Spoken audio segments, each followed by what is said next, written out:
Votre essai avec April Moto, l'assurance en plus facile. Plus d'infos sur aprilmoto.com. Run it up.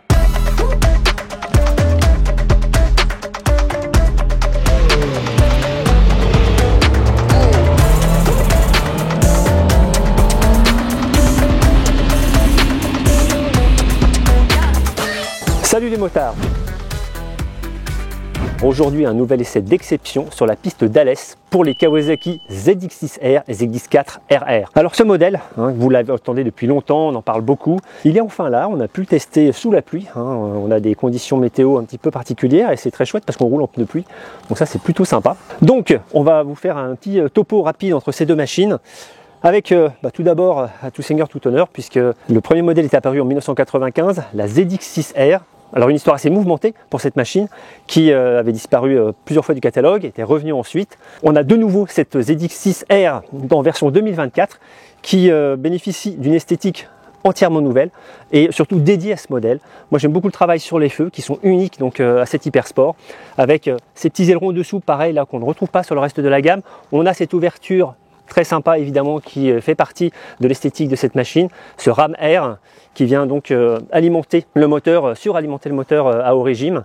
De tout nouveaux carénages latéraux avec des tunnels aérodynamiques qui permettent à haute vitesse de bénéficier de plus d'appui et d'un meilleur aérodynamisme. Et puis ce que j'aime beaucoup moi sur l'esthétique de cette nouvelle 6R, c'est son réservoir qui garde une certaine rondeur et qui évoque encore une fois la riche histoire de ce modèle, donc parmi les premiers qui sont sortis en 1995. Je trouve que c'est un bel hommage à ce niveau-là de Kawasaki. Tout autre chose pour la ZX4RR, avec beaucoup plus d'angles. On a une évocation plus marquée des modèles existants, notamment la Ninja 1000SX avec ces petits beckets là sous les feux, des feux très anguleux aussi également.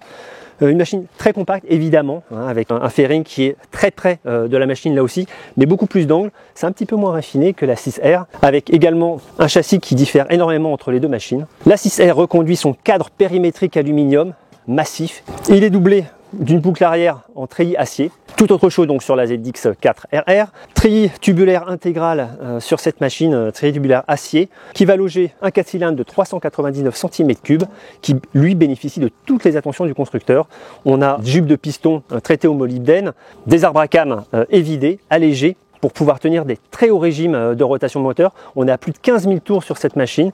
Vous l'entendrez crier tout à l'heure, c'est plutôt sympa. Bielle traité au carbure également, là encore pour supporter les contraintes mécaniques très importantes sur ce bloc.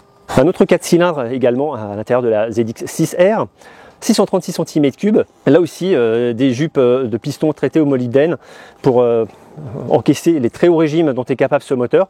Alors un petit peu moins que la 4RR évidemment. La 6R sort 124 chevaux, 129 avec le ram air, là où la 4RR va sortir 77 chevaux et 80 avec le ram air, donc en dynamique. 69 Nm de couple pour la ZX6R, 39 Nm de couple pour la ZX4RR. Il y a une belle différence entre les deux, mais sur un petit circuit comme Alès, finalement la différence elle n'est pas si marquée que ça, on y reviendra en dynamique. Partie cycle évidemment différente entre ces deux machines. La ZX6R s'équipe d'une fourche Showa Big Piston de 41 mm de diamètre, entièrement réglable. Son amortisseur est ajustable en précharge et compression détente via une seule vis de réglage.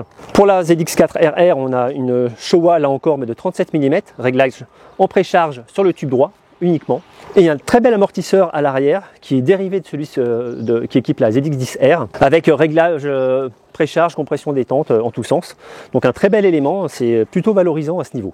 Niveau freinage, 10 de 310 mm à l'avant pour la ZX6R, 290 mm pour la ZX4RR. Donc des équipements tout à fait satisfaisants. Les jantes chaussent ici des pneus pluie Bridgestone, tout à fait adaptés aux conditions météo que l'on a et très efficaces. Autre grande différence entre ces deux machines, ça va être l'ergonomie, évidemment. Avec une ZX4R qui va être particulièrement spartiate, avec très peu de recul pour les grands gabarits. Moi je trouve qu'on a un peu de mal dans les lignes droites, il faut vraiment se pencher sur la bulle. C'est pas hyper plaisant quand on ne fait plus d'1m80 à mon avis. Une machine très compacte, un réservoir pareil, qui est très étroit. Pour moi, là, on est un peu moins à l'aise en courbe au guidon de cette machine. On a une position qui est bon, évidemment sportive, avec un appui finalement pas si marqué que ça sur les bracelets. Devant les yeux, on a une machine qui est très bien finie, des pontées de guidon plutôt valorisants là encore une fois. Pour gérer la machine, on a une électronique assez avancée, avec notamment le KTRC, donc l'anti-patinage Kawasaki, réglable sur plusieurs valeurs. Également des modes de pilotage, avec full power ou une puissance réduite. Donc de quoi paramétrer l'engin en fonction des conditions météo éventuellement. Tout se pilote au guidon, ça c'est pas mal. On a aussi quelques fonctions directement sur l'écran. Un écran qui est de 4,3 pouces, comme sur la ZX6R d'ailleurs. On a quasiment les mêmes fonctions entre les deux machines, il n'y a pas grand chose qui diffère, les mêmes possibilités de réglage. C'est vraiment l'ergonomie qui va faire la différence au niveau de chaque machine. Donc encore une fois, vous voyez, c'est en dynamique, on l'emmène facilement parce que c'est une moto légère, on est à 189 kg. Encore une fois, ça s'emmène plutôt pas mal. La hauteur de selle est très très basse, 790 mm. Vous voyez, là j'ai les jambes vraiment très pliées dessus. C'est tout autre chose sur la 6R qui est un peu plus imposante en gabarit, mais pas beaucoup. Et surtout qui offre une prise en main beaucoup plus naturelle selon moi. Alors par contre, la position est légèrement plus sportive, on va dire, hyper sport. On a un appui qui est plus marqué sur les demi-guidons qui sont placés plus bas. Encore une fois, on a un ensemble intérieur plutôt valorisant, même si le tête-fourche là n'est pas ajouré, donc on aurait bien aimé avoir quelque chose d'un peu plus aérien. Mais l'ensemble est de très très bonne facture. On a évidemment ce tunnel du Ram Air qui est toujours sympa à voir. Un réservoir qui certes paraît un peu plus imposant, de fait il l'est, mais par contre on est vraiment calé en courbe. Et ça fait une grosse différence. On a une machine qui dans l'esprit est aussi un peu routière en termes d'ergonomie, de confort. Moi je trouve qu'on est mieux assis sur cette machine. On a beaucoup plus de recul. Vous voyez là je suis vraiment au bout. J'ai beaucoup plus de latitude pour me baisser. Donc l'ensemble fait que je me sens plus à mon aise avec mon 1m84 sur la ZX6R. Celle de 830 mm, donc vous voyez mes jambes sont quand même sensiblement plus tendues, mais sans excès encore une fois. Et à nouveau, pour les grands gabarits, je trouve que c'est plus agréable. On a sur cette machine le KIBS, donc le Kawasaki ABS en fait, qui va prendre en compte la façon dont vous pilotez. Donc en mode sport, la machine va sentir que quand il faut qu'elle réduise la pression des freins plus facilement que sur la 4RR qui n'a pas ce dispositif. Autre point d'importance entre les deux sportives, la 4RR s'équipe d'un quick shifter up and down, alors que la 6R ne bénéficie que d'un montée de rapport au quick shifter, mais pas en downshift. Et ça fait vraiment une différence et c'est vraiment le point de désaccord que j'ai avec cette 6R. Les deux machines disposent d'un embrayage à glissement limité, donc anti-dribble. Idem, ça va faciliter la prise en main de l'embrayage. Gros point de différence encore une fois avec la ZX6R et sa boîte à cassette qui permet une extraction beaucoup plus simple sur piste. Voilà pour la partie théorique. Évidemment ce genre de machine s'étudie sur piste. C'est parti. Allez, là on est au guidon de la ZX4RR.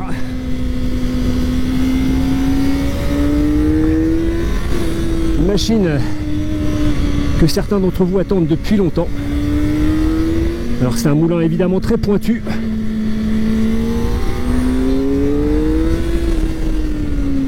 Cette machine est particulièrement légère à emmener. La partie cycle est vraiment hyper agréable, c'est très précis. Je ne sais pas si vous entendez ce bruit de screamer. C'est assez génial. Avec une partie cycle très agile. Plus facile à emmener que la ZX6R encore, et qui est pourtant une référence sur le sujet.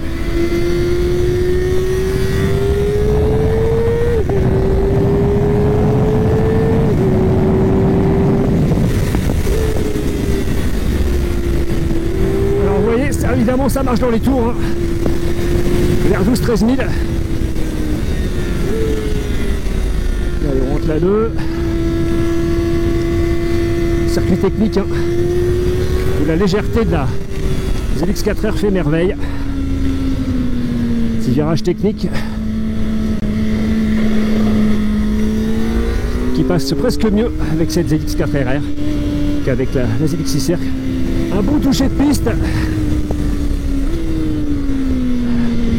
C'est différent de la ZX6.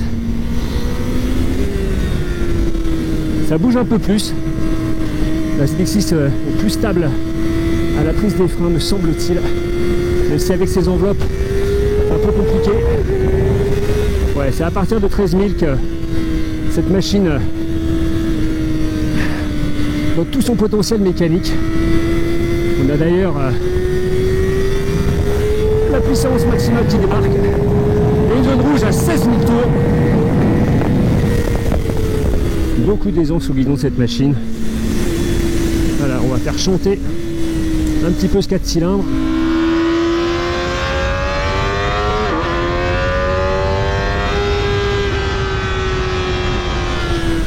Dès qu'il y a un petit peu de bosse, je trouve que c'est un petit peu moins convaincant à ce niveau-là. Et puis l'ergonomie est quand même moins bien pour moi. Le pot d'échappement là me gêne au niveau droit sur le talon. On n'a pas beaucoup de recul au guidon de cette machine.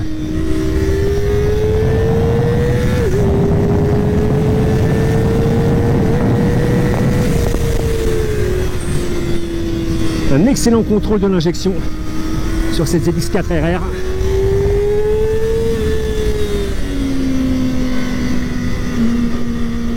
Là, ça bouge davantage là dans cet enchaînement. Genre de machine sur lequel il faut être ultra propre. Allez, bienvenue sur le circuit d'Alès au guidon de cette ZX6R 2024. Pas de quick shifter en descente rapport. Ça c'est un peu dommage dans ce passage.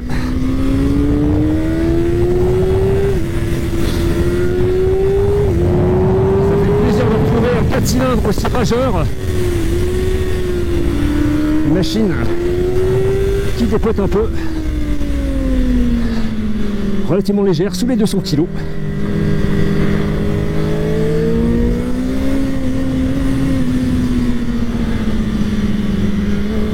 Avec suffisamment d'électronique pour pas se faire peur ici.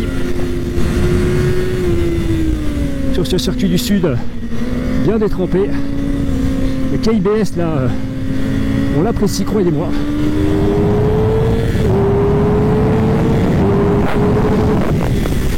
Là c'est une ZX10R qui vient de me passer.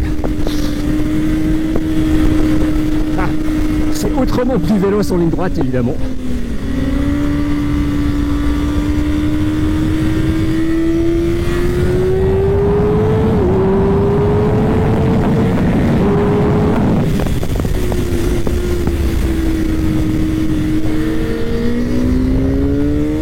Continue. Très bon toucher de frein.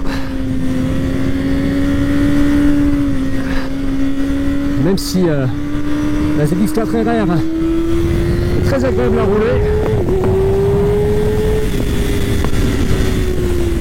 je préfère largement cette Ninja ZX6R. Voilà, à 8000 tours, là on commence à avoir vraiment du couple. Prise de frein ici, vraiment un très bon toucher de frein. La moto bouge un peu sur ses enveloppes, mais de pluie, c'est logique. Je trouve que la fourche offre un très bon ressenti. Je suis plus à l'aise avec cette ZX6 qu'avec la ZX4 qui ne me laisse pas en plus beaucoup de latitude pour bouger sur sa selle. Donc en termes de notre roulage d'aujourd'hui, ma préférence va quand même au modèle historique ZX6R avec une ergonomie qui me satisfait plus et un fonctionnement moteur qui là aussi est plus facile je pense à appréhender. Plus de couple sur cette machine, on a quand même 70 Nm. C'est une valeur qui permet quand on a un pilotage pas forcément au top de rattraper certaines erreurs et de revenir sur certains pilotes. C'est quand même un 4 cylindres qui s'emmène à plus de 13 000 tours pour obtenir la puissance, donc on a vraiment un screamer. Ça plaira aux fans de ce type d'architecture moteur. La ZX4 RR ne démérite pas, elle est plus légère, on est à 189 kg, 198 pour la 6R. Donc la ZX4 RR s'emmène très facilement, c'est vraiment un gros jouet. On va pareil s'amuser avec le moteur. Au-delà de 12 000 tours, il y a un vrai coup de boost. Et puis on va chercher la puissance maximale à 14 500 tours, donc c'est vraiment très très haut. La jaune rouge débute après 15 000, donc il y a vraiment encore moyen de tirer sur le 4 cylindres. Il faut savoir garder de la vitesse en courbe, ce qui est assez facile à faire avec un châssis très précis et une machine assez légère. La ZX6R conviendra plus aux pilotes qui ont envie d'avoir un moteur un peu plus conséquent et des capacités dynamiques supérieures. Moi je trouve que le toucher de piste est également meilleur avec les éléments de la ZX6R. Cette fourche plus importante et avec des meilleurs réglages permet d'avoir plus de latitude à entrer fort en virage. Enfin, voilà, je trouve ça plus efficace globalement. Question tarif, la ZX4RR s'affiche à 9599 €. C'est un peu plus cher que la version R qui est un peu moins dispendieuse.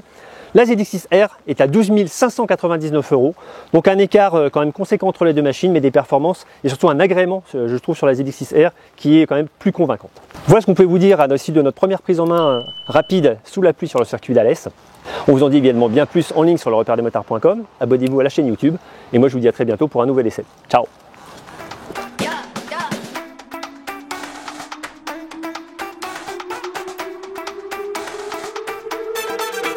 Run it up.